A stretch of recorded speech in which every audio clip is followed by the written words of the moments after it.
Welcome to ESO Offstage. I'm your host and ESO double bassist, Max Cardilli. Have you ever wondered what the difference between the violin and the fiddle is? The ESO gets to regularly play with amazing fiddle players from Edmonton and around the world. But we wouldn't necessarily call my colleagues in the violin section fiddlers, even though the violin and the fiddle are essentially the same instrument. So why do we make this distinction? To talk about this, we have to go back. Way back. And to help us, my name is Amber Paquette, and I am the city's 6th Historian Laureate, and I'm the first Historian Laureate of Indigenous descent. I'm from the Michel First Nation. Our band was disenfranchised in 1958, and we're the only band in all of Canada, actually, to be enfranchised in the 20th century, and we're still kind of seeking federal recognition today. My family's both Cree and a little bit of Mohawk too. And then the other side of my family is Métis, very, very strong Métis roots, very much grounded in Edmonton and Alberta. My family's kind of always been documented in this place in Edmonton. Amiskwachi, Wiskayagan, Beaver Hills House. Amisk means beaver and Wachi means mountain or hill. So that is why we're called Amiskwachi. And you add Wiskayagan to that because that means house. So later, it would be literally Beaver Hill House because Fort Edmonton was on, of course, a massive hill. This area of Amiskwachi is just a colorful array of nations, really. And Edmonton has always been a special place because of its diversity. And it's kind of its location in Turtle Island, like on this continent, that makes it so special. You have the boreal forest and you have, our waterways that can connect you, anywhere you want to go. So Edmonton is kind of just this place where so many people would come to celebrate and trade. The first time of contact that's documented is definitely Anthony Henday. He didn't necessarily come through Edmonton. He actually went around it, which is funny because the Anthony Henday goes around. And I don't think they even knew that when they did that. But yeah, he went around it. And Anthony Henday, he's kind of documented in this area by 1754. There was people who were here before him, some French folk. We don't know their names, though, but we do know they were there. So the first fort was not right in Edmonton. It was closer to Fort Saskatchewan along the forks where it kind of splits. And that was originally known as Fort Augustus. And that was built in 1794. And that was actually built by the Northwest Company. Usually we get the narrative of the Hudson's Bay Company, but there was in fact 2 companies that were out here in a very bitter and sometimes comical trade war. Like the Northwest Company would build a fort and the Hudson's Bay Company would come along and build a fort on the other side of the river. And then Northwest Company would figure out that if they would just build fake forts and just waste Hudson's Bay Company's time, they would follow them wherever they went. So they actually would do that for quite some time, just start building forts and then just ditch. Stuff like that. But, and sometimes it was, violent and whatnot. But there was a lot of things that really played out through all the Canadian West. The Battle of Seven Oaks played kind of a huge part in the amalgamation of those companies out here. And it's 1821 where they are officially kind of merged into the Hudson's Bay Company. And that really kind of changes things out here, actually. With that amalgamation, over 1,000 company employees were let go and only about 300 were kept. So what that really created was the emergence of free traders. We call them proto-Métis. They would later become the Métis themselves. The Métis, also known as Otipimsuwak, which means the people who own themselves in Cree or Nehewak. They're very much a people rooted in a place, whereas often people get the kind of Eurocentric colonial version that they're a mixed race. It's more of a cultural identity rooted in who you come from and where you come from. Just so much about Métis culture stems from music, I think. And that kind of just takes us back to, the fur trade when it was a different time and it was more of an isolated place. And the Métis, they kind of filled in a large vacuum of people that were once here that were no longer here due to the effects of like disease and colonialism. So it was very much a time where you needed to uplift yourself. And the Métis did very much that. They were always throwing parties and dances. Sometimes that would literally last like days. People would dance days straight. And often these were dry parties too, which is amazing to think of. But because they would work so hard, gosh, like the fur trade and just Métis life in general was just such a rigorous life. You would work so hard, but then, you would celebrate and party quite hard when winter rolled around. So, but when it comes to music, it's very much just a reflection of Indigenous roots, but also a very unique take on European roots as well. Good morning. Hi, Mr. Arcand. How are you? Right on time you are. I was lucky enough to speak with a true master of the Métis fiddle, who is considered one of the most decorated fiddlers in the country, with awards such as one of our country's highest civilian honors, the Order of Canada. My name is John Arcand. My given name is Jean-Baptiste Arcand. I'm a fiddle player, and I have been a fiddle player most of my life. And I'm 78 years old, and I'm still playing. How did you learn the fiddle? Just by ear from listening to different people playing. I just picked it up as part of the family thing to do kind of thing, and my family played all the way through the fur trade and up till now. I think the first Arcand, Simon Arcand, he was here already in 1620 or something. I think they were from the French Alps. The fiddle was always hanging on the wall. That's all there was for entertainment. The stuff that we play as Métis people, it's all dance music, like La Danse de Crochet, the Red River Jig, Danse de Canard, waltzes and polkas, and you name it. That was always done as a social gathering, like in the old houses or one-room school. In houses, well, most of the people had small houses, so they'd take the furniture out till the dance was over and then bring it back in again. Like there was no guitars, no piano, no nothing, but your feet kept time to the music, so it kind of helped the fiddler along.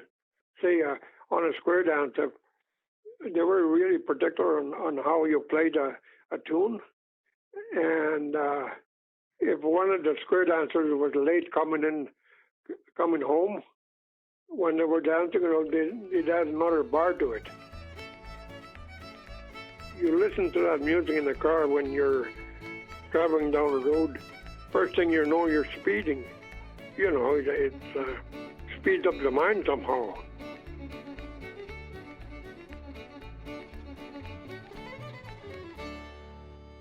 It just about died off here before in the 60s when all the people wanted to play rock and roll and the guitars come, and I was the only guy playing that stuff for quite a while until we started a fiddle camp in Emma Lake, and from there on it grew again in its present form, and it's part of the Canadian curriculum now.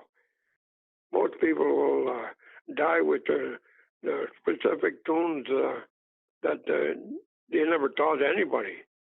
Ever since I've been recording Métis tunes, the old ones, they don't even know the names of them.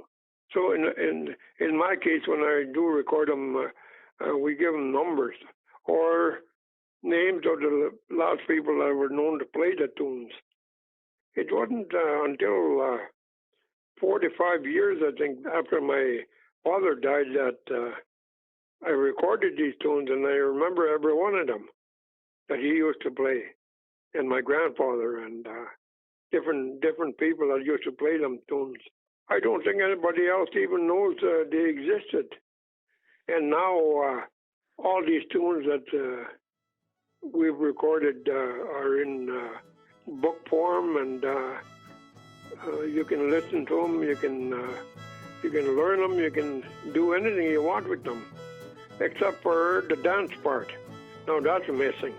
Somebody has to take the reins by the hand and start collecting different dances that these people used to do, and then teach them. Speaking of dancing, I spoke to Lyle Donald of the Edmonton Métis Traditional Dancers about the work he does in preserving and passing on his knowledge of Métis dance to the next generation. Our group started back in 1985 and was started by my mother, and my dad was a dancer, and so we have 4 generations of dancers in our family. So when we were kids, we were taught the importance of the music and the dancing and how it went together. A lot of times when you have a good fiddle player, the music kind of uplifts the dancers and make them want to dance better and dance harder. The dances of Rupert's Lands are the traditional Métis dances. That is the duck dance, the drops of brandy, the reel of 8, the Red River jig, reel of 4, broom dance. When we start off the broom dance, we dance with the broom at our side. And when the music changes, we put the broom between our legs and it goes into the infinity sign. So it means 2 things to us. It means Métis forever, and it also means have our First Nations side mixed in with our European side.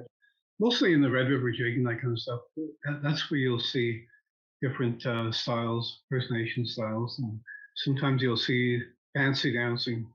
So they move their feet a little bit faster and they do crossovers and that kind of stuff. Crossover stuff came from brass dancers in the First Nations community. So a lot of those kind of steps come from the First Nations side. With the Scottish and Irish, French dancing, you dance straight up and down and you keep your arms to your side. And all of your motion comes from your hips down. Music is bringing your legs up. My dad was such a great dancer, and he always had a big smile on his face because he enjoyed it. But one thing he really enjoyed was the fiddle playing, was lifting him off the floor and making him dance even better. And after every time they would finish, the first thing they would do is get up when they were going off the dance floor, they would go and shake the fiddle player's hand because they enjoyed dancing for him, because they had the fiddle player to bring them up a little bit higher to do their steps and feel pride. As a dance group, we've been going for 36 years this year. Half of the group that we had were our family members, my cousins, my nephews, my nieces, and also we had a lot of kids from the community. So over the years, we've probably had a group of over, I'd say about 90 to 120 dancers. And the great thing about a lot of the kids that stayed with us for a while is when they would move back home up north or whatever, they would go and teach dancing in their communities.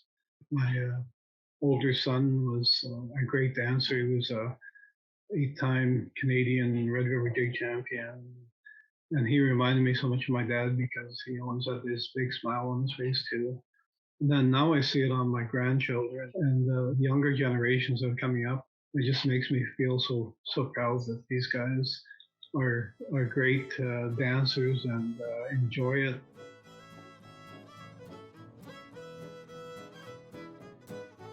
My name is David Gramit. I taught at the University of Alberta in the music department. I taught music history. I did a variety of topics.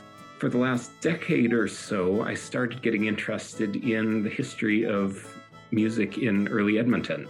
How did European traditions, American popular musics get transplanted here? How did they interact with and or displace the music of the Métis and the First Nations who were here? And suddenly that got me into looking at the history of settler colonialism, at what was present in the archives, at old newspapers, old photographs.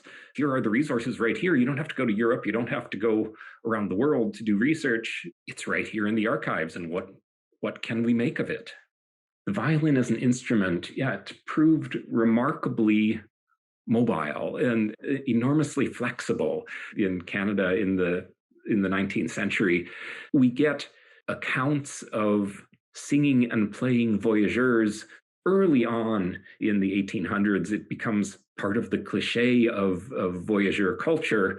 And of course, that fur trade culture is also the kind of matrix out of which Métis culture grew, and fiddling became a very important part of their musical life as well, still is. It's such a vital and energetic living tradition that it clearly was around in early Edmonton. I suspect it has been around all the way through Edmonton's history, but again, the process of moving it out of visibility happened by early in the century. I mean, one of the founding fathers of Edmonton is Arcand, cultural icon for the Métis, but he was certainly known as a fiddler, one of the most sought after fiddlers in Edmonton by the time he got there in the 1880s, till he left early in the 20th century. There's a marvelous portrait of him that the city archives has, where he is seated, his wife is standing to the viewer's left, and on a table in the middle is his fiddle. It's a very formal portrait. It's in a studio with painted draperies in the background, and there's a carpet on the floor.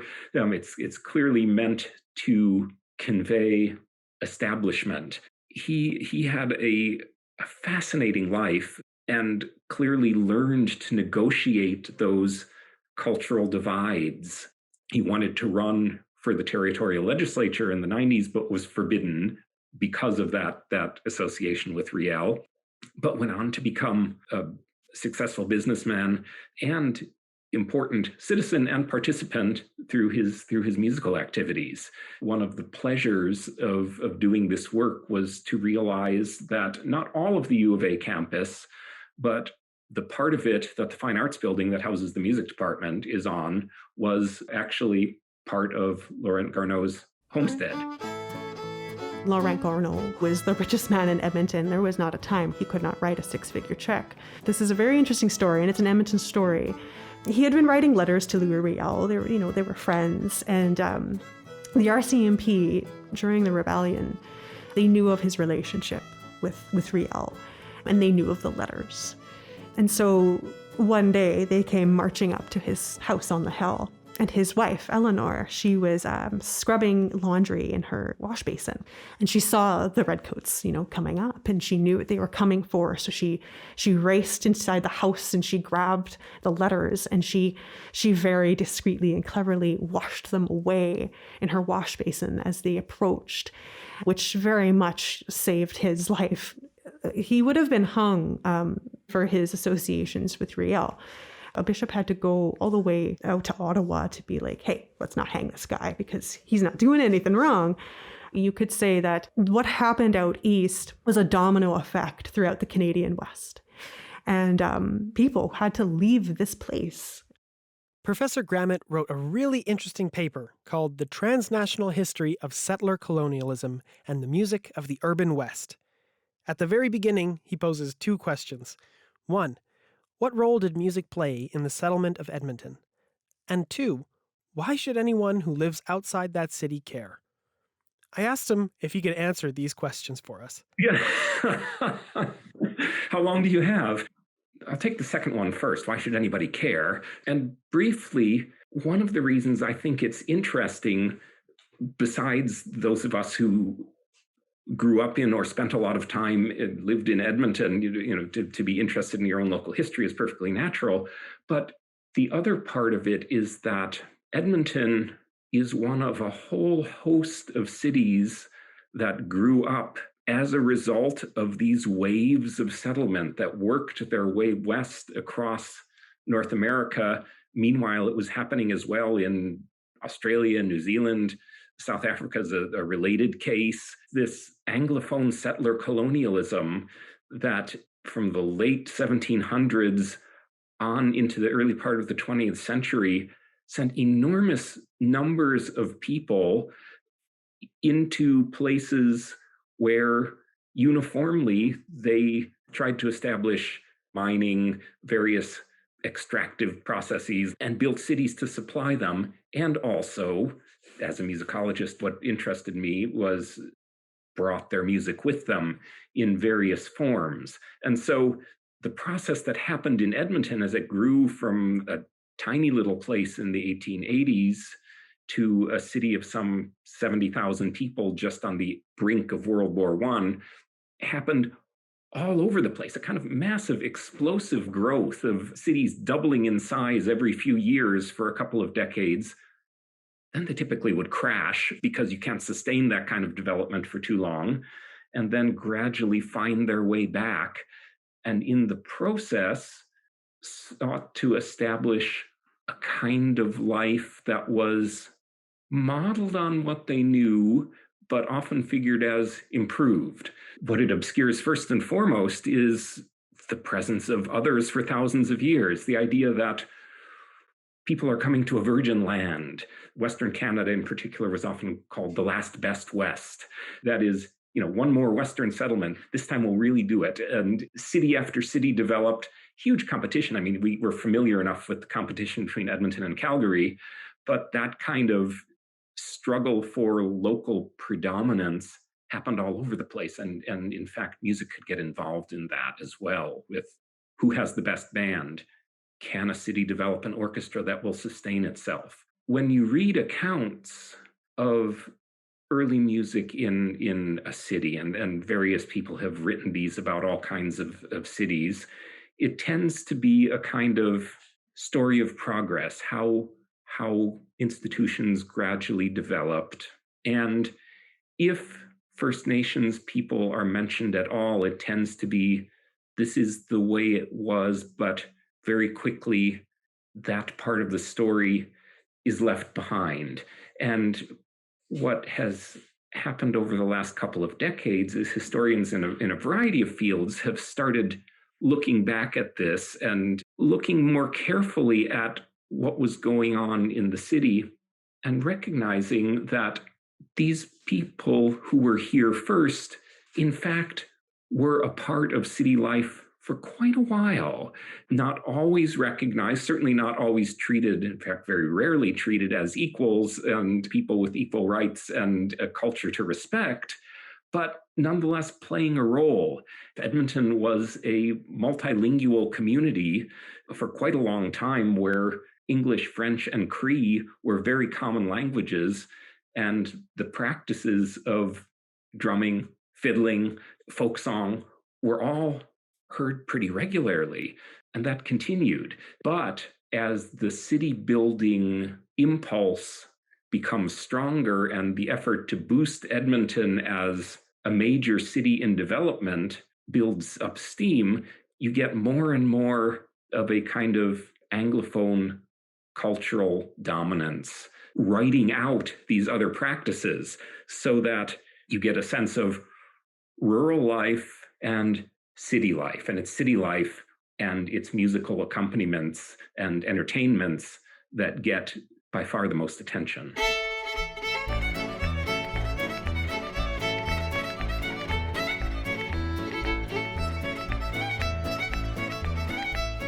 So in 1897, we had the Diamond Jubilee of Queen Victoria. There was a pavilion built for dancing, and it was specifically mentioned in the bulletin that those who want to can entertain themselves dancing to the Red River Jig, which the author certainly knew was strongly associated with the Métis. That's sort of the almost Métis anthem as a fiddle tune. In 1905, Alberta became a province. What's that?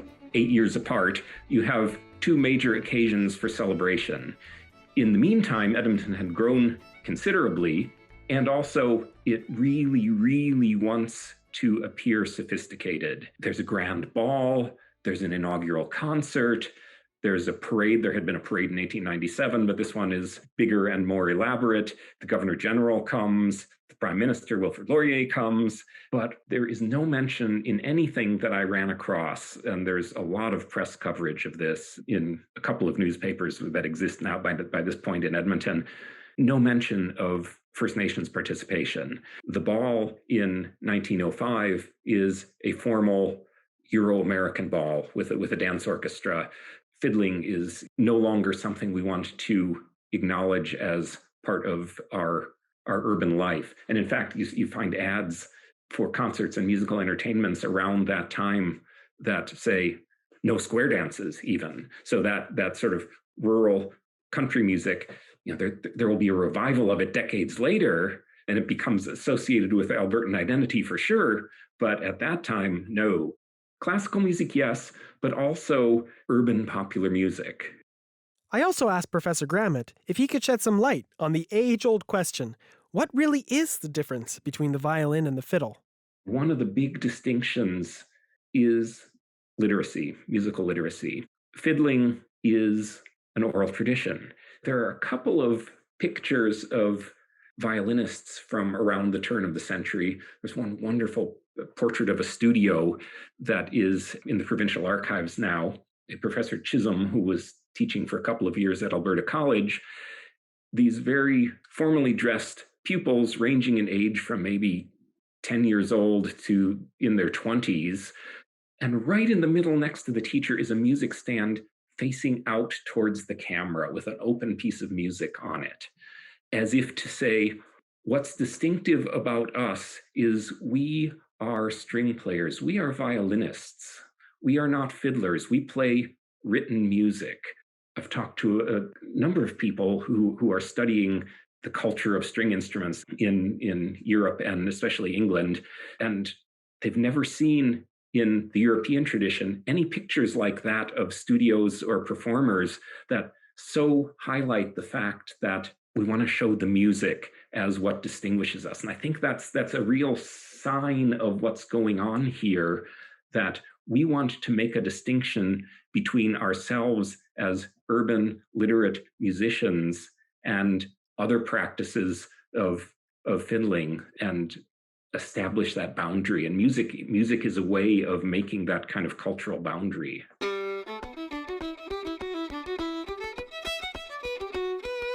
I was speaking with Amber backstage at the Winspear Center before her performance of her own spoken word poetry in a concert alongside ESO musicians. She told me about some of the powerful activism that was emerging in the 20s and 30s in the Métis community. James Brady was an incredible man who took thousands of photographs of everyday Métis life. He just did that because he knew the importance of archiving it and saving it. And if he didn't do that, gosh, I couldn't imagine what we would have lost. He was a founding member of the Métis Association of Alberta. And he vanished without a trace in the 1960s. We don't even know whatever became of him. So our leaders did amazing, incredible things. Like, I'm about to perform and I just keep thinking about Ramona Sinclair and Frances Beardry. They were Métis Cree performers, poets and spoken word artists who performed here in Edmonton in the 1920s. They went through opera houses all over Canada. Even one of them went to Sydney and around the world. We don't know who they are, right? We don't know their pictures. We don't see their faces. But that's amazing. And we should know them. To talk more about fiddle traditions throughout Canada, I spoke to an incredible fiddle player who's been inducted into the North American Fiddlers Hall of Fame, not to mention being commissioned to compose and perform at the Vancouver Winter Olympic opening ceremonies in 2010, a medley called Fiddle Nation, which he played with the ESO just a few years back. My name is Calvin Vollrath, and I'm a traditional fiddle player. I grew up on the old music of Don Messer and Andy DeJarlis, and I've made my living as a fiddle player for the last 45 years. I started recording albums in 1981, and this year I released my 71st album. And as far back as I can remember, I wanted to be a fiddle player. I mean, they would tell me when I was 3 years old, I'd sit right beside my dad and I'd have 2 butter knives while he was playing the fiddle. I'd be mimicking him. All the tunes that my dad played, I could hum them when I was 8 years old. So when I got my first fiddle, it was kind of easy for me to find da da da da da da da da da da. I had the tunes in my head. I mean, I was 8 years old and I'd heard my dad play fiddle all the time. My dad, he learned from his mum, they called it scatting or tulute or something. They'd say, and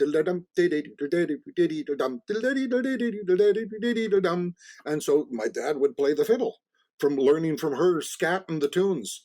And if she scatted them crooked, that's how he learned them. We call it a little bit crooked. It might have 19 bars, or it might only have 13 bars, or might not be 2 beats in a bar. Sometimes it's 1 beat in a bar, sometimes 3 beats in a bar. And it doesn't matter as long as it has that pulse, like the drum, the people dance to it. And it's built for dancing. There's lots of bow movement. Makes you just feel. It's not just notes. It's like the notes come to life. It's really all about dancing. Even my dad, he played some tunes that he'd add an extra beat. And I'd say, Dad, I think you're doing that wrong. He'd say, what do you mean I'm doing it wrong? And I went, well, I don't know. When we hear that tune on the record by Don Messer or Ned Landry, they don't add that extra beat. He goes, but it feels good, doesn't it? And I went, yeah, it feels good. He says, then it's good. It kind of made sense to me right there. There's no such thing as music police. There was nobody there handing out tickets because they were playing it wrong. Later on, when I got playing and traveling more and more, I had heard from some old fiddle players that came from Andy DeJarlis times, that they said that Andy, he would travel to northern Manitoba or, down in North Dakota, and there was these old tunes and they were really, really crooked. And Andy would straighten them out. So they were 16 bars or 32 bars, and they were standard like how the rest of us knew music. And a lot of the old fiddle players that I got to meet, they said that was wrong. Andy shouldn't have did that. He changed our music. I started my first band in 1975, and probably in 1976 or 1977, I got hired to play at the Friendship Center in Edmonton every Friday night. The dances would go from 10 o'clock at night till 2 o'clock in the morning. The hall held 300 or 400 people, and we played fiddle music all night long. It was fiddle music, and it was square dancing. We'd have an MC on stage, and everybody danced. Everybody knew how to dance. It's just every family had a fiddler. Every community had a fiddler, and they all played a little bit different. Everywhere in the country, there's different styles of fiddling everywhere, and if we only had one style, we'd only need one fiddle player.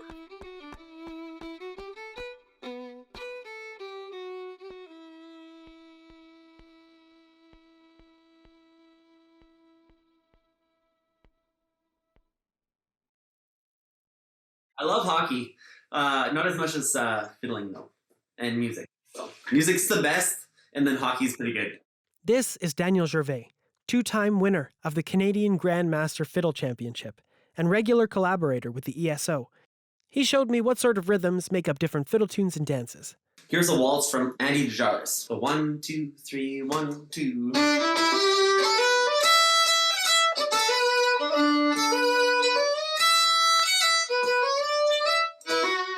So a waltz. And then you have to play a jig. Another thing from Andy DeJarlis.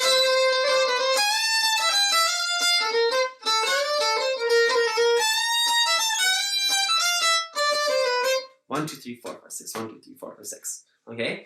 I'll just play a reel.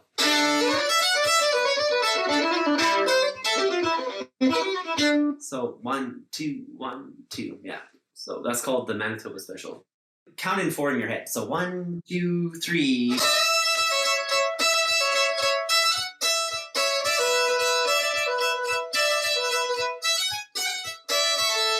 And like it just goes on like that. Like it's square, right? So here's like a duck dance from Richard Callahoon.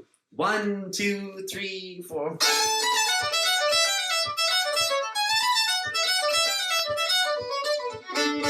You didn't get very far.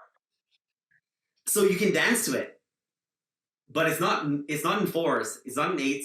It's not in 16ths. It's high part and low part or something like that. Sometimes. Daniel is a fiddler, but he's also a classically trained musician. We talked about what it's like navigating between those two worlds. Where did this separate. Because at one point, musicians were playing for kings and queens in Europe. When did they become fiddlers versus violinists? We say fiddling is dance music. Well, weren't they playing pavans and gavottes and sarabands and things like that? They were playing dance music. Baroque music was dance music. So where did this separate?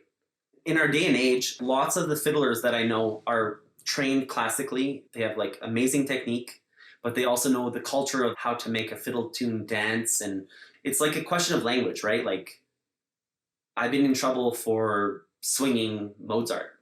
Well, but also you could be in trouble for playing a fiddle tune too straight or something, you know? So yes, if I'm playing Mozart, I should definitely play it with the right language and right style. And same thing with fiddling. You should know the language, listen to it, and, you know, immersing yourself in the culture. So like, look at Gilles Lepape. He's amazing. He's an amazing classical violinist, and he plays Irish fiddling. And I know lots of Baroque violinists play Irish fiddling. It's the same instrument, but it's a different culture.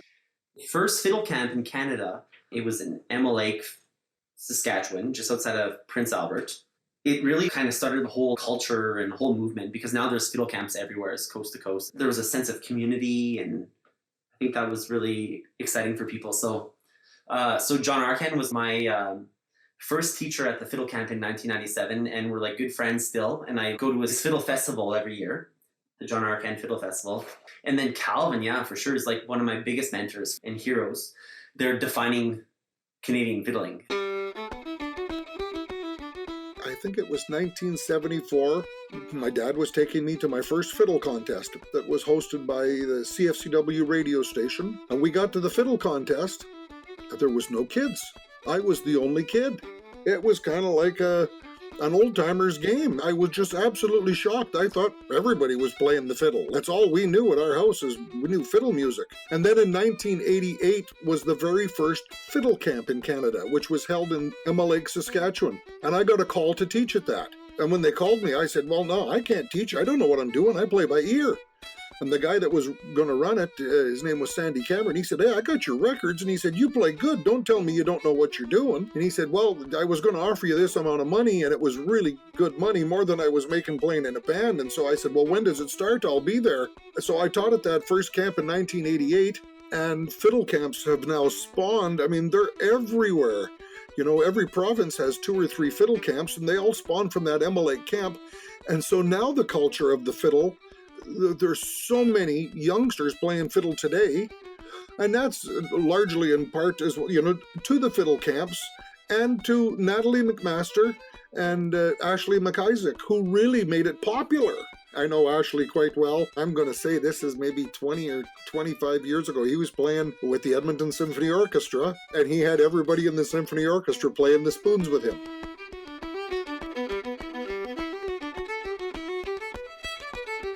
Maybe 1996, there was a fella up in Sheridan, Manitoba. His name was Blaine Klippenstein. He taught in a one-room schoolhouse that had 24 students, grade 1 to grade 8. And he thought something that might really help these kids is if they could learn how to play the fiddle. And one year, this Blaine Klippenstein showed up at this fiddle camp, and talking to him, I said, you a fiddle player? He said, no, I'm not a fiddle player, but I teach school. And so I want to teach the kids how to play fiddle. So I'm here to learn how to play fiddle. So he took the beginner class, he learned a couple of things, and when the camp was over in 5 days, he bought 24 fiddles for the kids. And he went back to Sheridan with them. The next year after that, he called me up to see if I would come for a week to give a workshop to these kids in the school. So I did that, stayed at his house. The other schools were seeing what was happening with this little school in Sheridan. This program has grown now. They've got 37 teachers teaching throughout northern Manitoba in this Frontier School Division. There's 5,000 kids in northern Manitoba playing the fiddle now. Senator Elizabeth Hubley from Prince Edward Island, who is a fiddle player, put a bill together and presented it. The Canadian Grandmasters Fiddling Association flew us all in, and we went and met with the Senate. We each had maybe 10 minutes to do a presentation on why we thought Canada deserves a National Fiddling Day. And when we finished our little 10-minute speech each, We were able to pull out our fiddles and play for them. We were told that was the first time that there was ever live music in the Senate, and a dance broke out. They started dancing and step dancing. Then it got passed on to the House of Commons, and it was passed. The third Saturday in May has become National Fiddling Day. We couldn't quite convince them to give everybody the day off, but it's a holiday just the same. A quick announcement. On our website, we have a short survey that will be open until April 1st. We would love to hear from you about what you think of the podcast. And you can be entered to win one of several prizes. Thank you for listening to ESO Offstage. We truly appreciate it, and your feedback is important to us. In this episode, you heard the amazing fiddle playing of John Arcand and Calvin Vollrath. In the show notes, you can find links to their websites from where you can purchase their music, as well as many resources to learn about our guests, fiddling, Laurent Garneau, and Métis music and dance. Thank you to our wonderful guests, Amber Paquette, John Arcand, Lyle Donald, David Gramit, Calvin Vollrath, and Daniel Gervais, who shared their time and voices for this episode. This episode was produced in Amisquichy, Waskahigan, also known as Edmonton, on the traditional lands referred to as Treaty 6 territory, a place that has been a meeting ground, traveling route, and home for many Indigenous peoples since time immemorial, including the Cree, Métis, Dene, Nakota Sioux, Saulteaux, and Blackfoot, whose histories, languages, and cultures continue to influence and enrich our vibrant community. This episode was produced by me, ESO double bassist Max Cardilli. If you want to connect with me about the podcast, you can write to eso.offstage@winspearcenter.com.